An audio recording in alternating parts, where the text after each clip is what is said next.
ओम शांति। सुनते हैं हम आज की रात्रि कहानी। कहानी का शीर्षक है अपनी ताकत को यूज़ करें। गिद्धों का एक झुंड खाने की तलाश में भटक रहा था। उड़ते उड़ते एक टापू में वे पहुंच गया। वो जगह उनके लिए स्वर्ग के समान थी। हर तरफ खाने के लिए मेंढक, मछलियाँ और समुद्री जीव मौजूद थे। और इससे भी बड़ी बात यह थी कि वहाँ इन गिद्धों का शिकार करने वाला कोई जंगली जानवर नहीं था और वे बिना किसी भय के वहाँ रह सकते थे। युवा गिद्ध कुछ ज़्यादा ही उत्साहित थे। उनमें से एक बोला, वाह, मज़ा आ गया। अब तो मैं यहाँ से कहीं जाने वाला नहीं हूँ। यहाँ तो बिना किसी मेहनत के हम बैठे बैठे खाने को हमें मिलेगा। बाकी गिद्ध भी उसकी हाँ में हाँ मिलाकर खुशी से झूमने लगे। सबके दिन मौज मस्ती में बीत रहे थे, लेकिन जो झुंड का सबसे बूढ़ा गिद्ध इससे खुश नहीं था।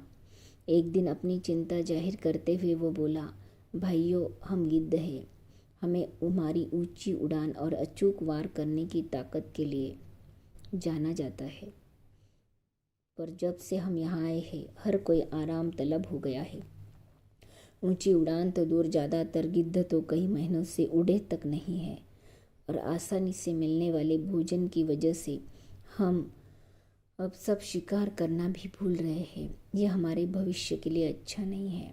मैंने फैसला किया है कि मैं इस टापू को छोड़ वापस अपने उन पुराने जंगलों में लौट जाऊंगा। अगर मेरे साथ कोई चलना चाहे तो चल सकता है। बूढ़े गिद्ध की बात सुन बाकी गिद्ध हंसने लगे। किसी ने उसे पागल कहा तो कोई उसे मूर्ख की उपाधि देने लगा। बेचारा बूढ़ा गिद्ध अकेले ही वापस लौट गया। समय बीता। कुछ वर्षों बाद बूढ़े गिद्ध ने सोचा, न जाने मैं अब कितने दिन जीवित रहूं। क्यों न एक बार चलकर अपने पुराने साथियों से मिल लिया जाए। लंबी यात्रा के बाद जब वो टापू पहुंचा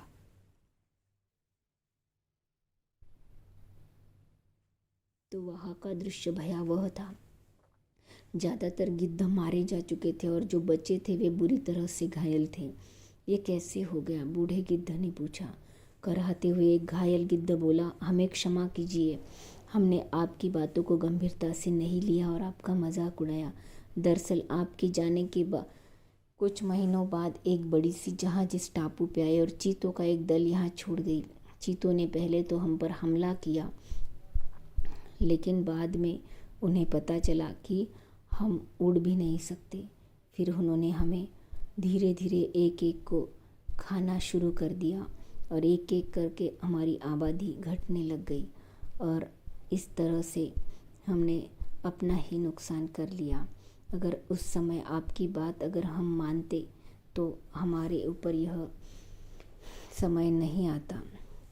बूढ़ा गिद्ध उन्हें देखकर बस अफसोस कर सकता था। वो वापस जंगलों की तरफ उड़ चला गया।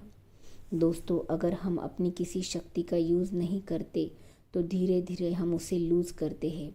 फॉर इंस्टेंस, अगर हम अपने ब्रेन का यूज़ नहीं करते तो उसकी शार्पनेस घटती जाती है। अगर हम मसल्स का यूज़ नहीं करते तो उसकी ताकत घटती जाती है। और इसी तरह अगर हम अपने स्किल्स को पॉलिश नहीं करते तो हमारी काम करने की इफ़िशियंसी कम हो जाती है। तेज़ी से बदलती इस दुनिया में हमें खुद को बदलाव के लिए तैयार रखना चाहिए। पर बहुत बार हम अपनी करंट जॉब या बिजनेस में ही इतने कंफर्टेबल हो जाते हैं कि बदलाव के बारे में सोचते ही नहीं और अपने अंदर कोई नई स्किल्स ऐड नहीं करते। अपनी नॉलेज बढ़ाने के लिए कोई किताब नहीं पढ़ते, ट्रेनिंग प्रोग्राम नहीं अटेंड करते। यहाँ तक कि हम उन चीज़ों में भी डल हो जाते हैं जिनकी वजह से कभी हमें जाना जाता था। और फिर हम जब मार्केट कंडीशंस चेंज होती है और हमारी नौकरी या बिजनेस पे आँच आती है तो हम हालात को दोष देने लगते हैं। ऐसा मत करिए। अपनी काबिलियत, अपनी ताकत को ज़िंदा रखिए। अपने कौशल, अपने हुनर को और तराशिए। उस पर धूल मत जमने दीजिए।